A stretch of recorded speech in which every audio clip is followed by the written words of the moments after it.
माननीय अध्यक्ष जी, मुझे बड़ा खेद है कि आज सुबह जिस प्रकार से हमारे विपक्ष के साथियों ने चेयर के ऊपर एक प्रकार से आरोप लगाने की कोशिश की कि रूल्स परमिट नहीं करते हैं, आपने कैसे 12 माननीय सदस्यों को सस्पेंड किया। और जिस प्रकार से लीडर ऑफ द ऑपोजिशन ने सिर्फ चेयर की नहीं, पूरे सदन की एक प्रकार से गरिमा को कम किया, क्योंकि निर्णय तो सदन का था कि 12 एमपीज को सस्पेंड करना चाहिए। और ये निर्णय भी एक प्रकार से 20-21 दिन तक रोज की घटनाओं को देखते हुए ये निर्णय लिया गया। आज सुबह माननीय लीडर ऑफ द ऑपोजिशन ने कोई खेद नहीं प्रकट किया, कोई विपक्ष की तरफ से कोई बयान भी नहीं दिया कि वो इस बात से दुखी हैं कि किस प्रकार का व्यवहार सदन में हुआ। उल्टे हम बाहर जाते हैं तो देखने को मिलता है कि विपक्ष के कुछ नेता बेबुनियाद आरोप लगा रहे हैं आपके उच्च चेयर के ऊपर, हमारे सदन के ऊपर। और मुझे लगता है कि जरूरी है कि रिकॉर्ड पे रहे कि किस प्रकार से ये विषय पूरी तरीके से जरूरी था और एक प्रकार से बहुत सारी बातों को नजरअंदाज करते करते करते करते 11 अगस्त की घटनाओं पे आने के बाद इस पे क्यों कार्रवाई करना आवश्यक था। माननीय अध्यक्ष महोदय,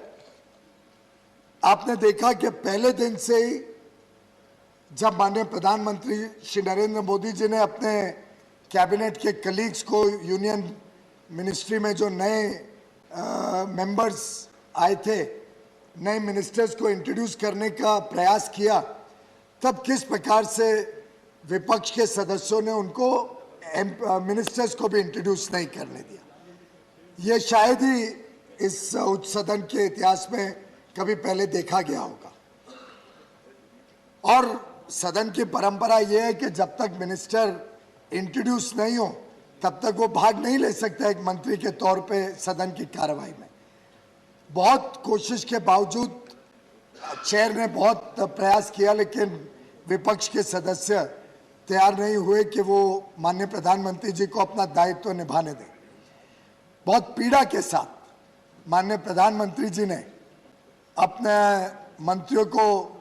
इंट्रोड्यूस ना कर सकने के कारण टेबल करना पड़ा अपने मंत्रियों के इंट्रोडक्शन को। और वास्तव में ध्यान आता था कि विपक्ष को की मंशा क्या थी। विपक्ष को चिंता थी कि इतनी सारी महिलाएं माननीय मंत्री बनी है, इतने सारे सामाजिक वर्ग जो वर्षों वर्षों तक पीड़ित रहे, उनको मौका मिला केंद्र सरकार में एक यूनियन मिनिस्टर बनने का। पहली बार मणिपुर से कोई यहाँ पे यूनियन मिनिस्टर बना, नॉर्थ ईस्ट के इतने मिनिस्टर बने, पूर्वांचल के सम्मान हुआ। पूर्वांचल के प्रति माननीय प्रधानमंत्री जी ने एक इक्वालिटी का मैसेज दिया पूरे देश को। उनसे ये पच नहीं रहा था शायद कि आदिवासी भाई बहनों को, जनजाति समाज से आने वाले भाई बहनों को आज यूनियन कैबिनेट में मौका मिला देश की सेवा करने का। और वास्तव में एक प्रकार से उस पूरे सेशन का टेनर उस दिन दर्शाया गया विपक्ष के द्वारा। उसी के 2 दिन बाद जब माननीय मंत्री श्री अश्विनी वैष्णव जी अपना बयान दे रहे थे, एक विषय जिसपे विपक्ष का ही आग्रह था कि इसके ऊपर खुलासा हो, इसके ऊपर हमें जानकारी मिले, तो माननीय मंत्री खड़े होकर जब बयान दे रहे थे तो पूरे देश ने देखा किस प्रकार का घिनौना बर्ताव मंत्री के साथ किया गया। उनके हाथ से पेपर उठा लिए गए, छीन लिए गए और उनके सामने अड़चन डालने की हर संभव कोशिश की गई कि वो बयान ना दे पाए।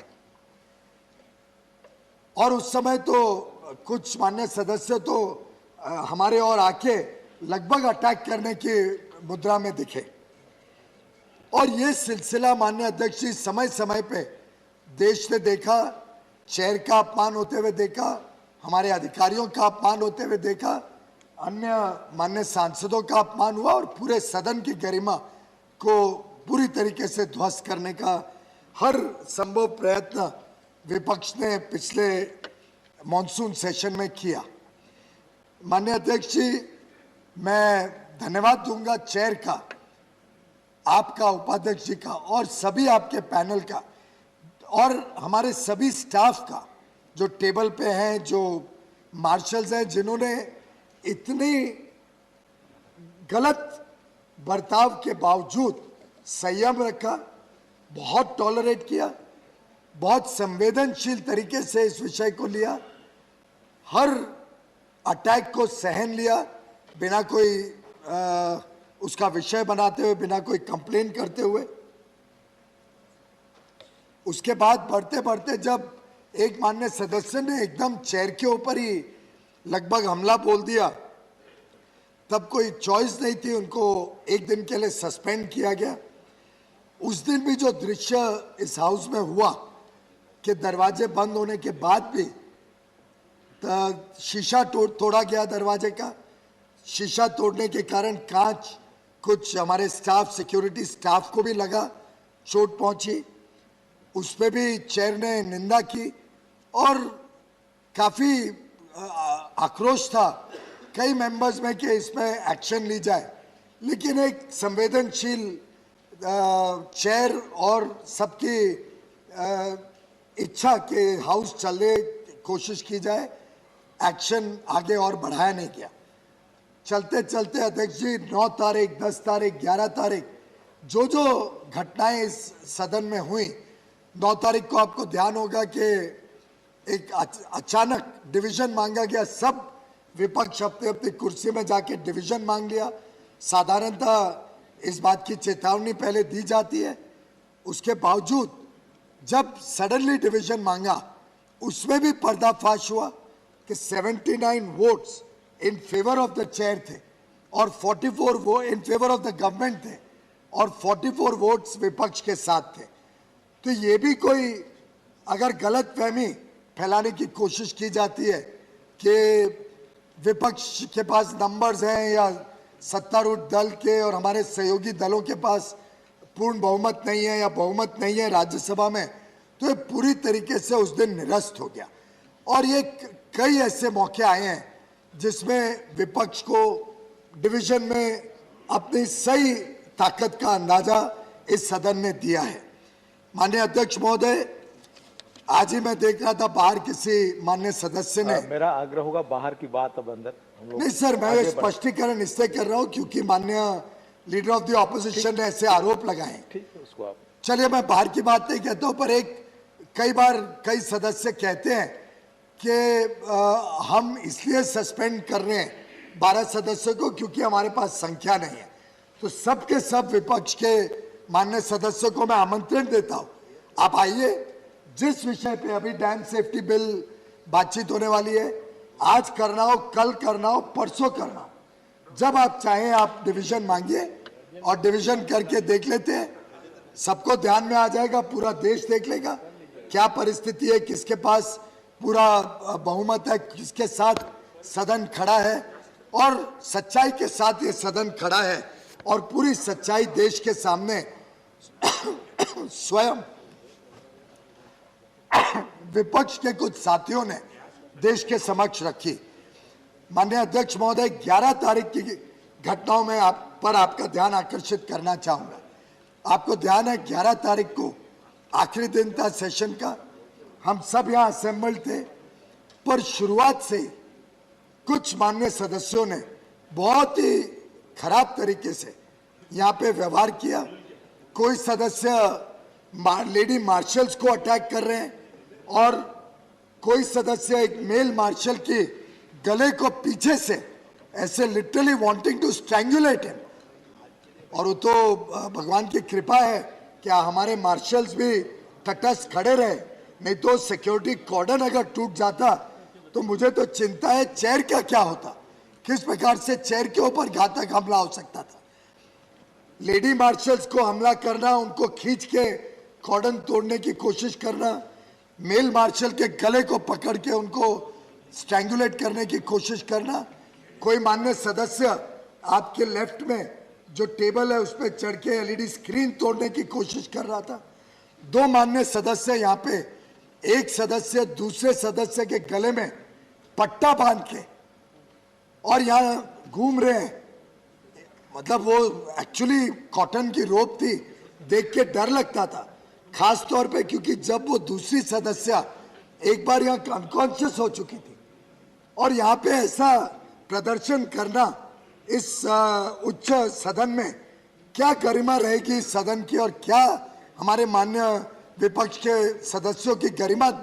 देश ने उस दिन देखी कि न्यूज बना के यहाँ पे घुमाना। माननीय Prahlad Joshi ji parliamentary affairs minister और मैं, हम बाहर आ रहे थे तो हमें आने नहीं दिया आपके चेंबर से हमारी कुर्सियों तक। कुछ माननीय सदस्यों ने दूसरे सदस्य को कॉर्डन की तरफ फेंका, एकदम ढकेला, फिर उनको खींच के बाहर निकाला। 4-5 सदस्यों ने पेपर्स और फाइल्स फाड़ फूड़ के चेयर के ऊपर, टेबल ऑफिस पे फेंकने का काम किया।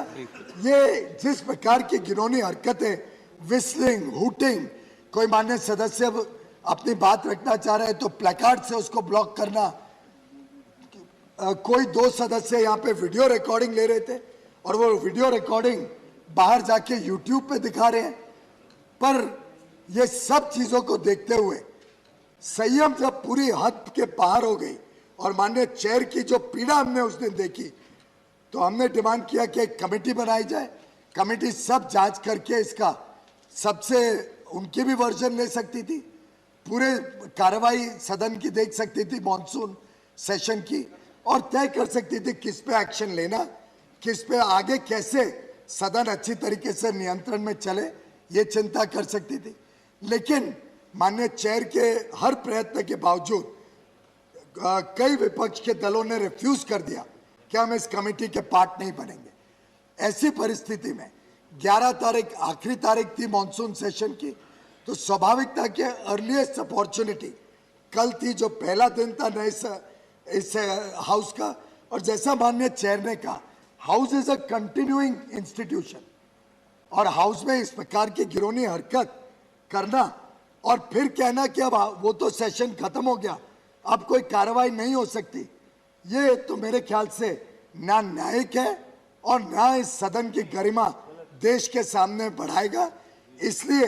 हमने आपसे दरख्वास्त की थी कि इस कार्रवाई इनके जो हरकतें थी इसको ध्यान में दिया जाए और उन मेंबर्स जिन्होंने 11 अगस्त को ये सब हरकत की थी, क्योंकि वो आखिरी दिन की हरकत थी, तो नया जब कन्वीन हुआ सेशन पहले दिन ही हमने ये एक्शन लेने का प्रस्ताव रखा और ये प्रस्ताव इस सदन ने पारित किया। सदन का निर्णय है कि 12 एमपी जाएं, लेकिन मैं ये भी कहना चाहूंगा माननीय अध्यक्ष जी कि ये पूरा सदन चाहता है कि सब हमारे माननीय सदस्य भाई बहन आए, सदन की कार्रवाई अच्छी तरीके से चले,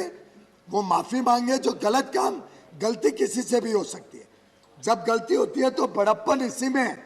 कि आप उस गलती का एहसास करते हुए क्षमा मांग सकते हैं और आगे कैसे ये नहीं होगा इसकी एक सर्वदलीय चर्चा हो सकती है,